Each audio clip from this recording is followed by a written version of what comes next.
शैक्षणिक सत्र सुरू होऊन 1.5 महिना उलटला तरीही चंद्रपूर जिल्ह्यातील बहुतांश शाळांना मध्यान्ह भोजन योजनेसाठी आवश्यक अन्नधान्याचा पुरवठा झालेला नसल्याने विद्यार्थ्यांच्या पोषणाचा प्रश्न ऐरणीवर आला आहे।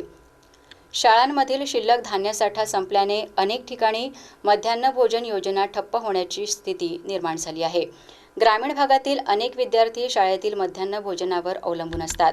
पालक शेतमजुरीसाठी दिवसभर घराबाहेर राहत असल्याने अनेक विद्यार्थी डबा घेऊन शाळेत येत नाहीत।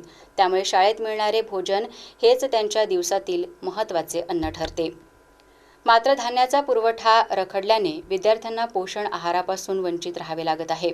काही शाळांनी उसनवारीने धान्य उपलब्ध करून भोजन सुरू ठेवले आहे, तर काही शाळांमध्ये मागील 8 ते 10 दिवसांपासून भोजन बंद असल्याची माहिती आहे। विद्यार्थ्यांना सकस आहार मिळावा, कुपोषण कमी व्हावे आणि शाळेतील उपस्थिती वाढावी हा या योजनेचा उद्देश आहे। मात्र पुरवठ्यातील दिरंगाईमुळे योजनेच्या उद्देशालाच हरताळ फासला जात असल्याची नाराजी पालकांमधून व्यक्त होत आहे।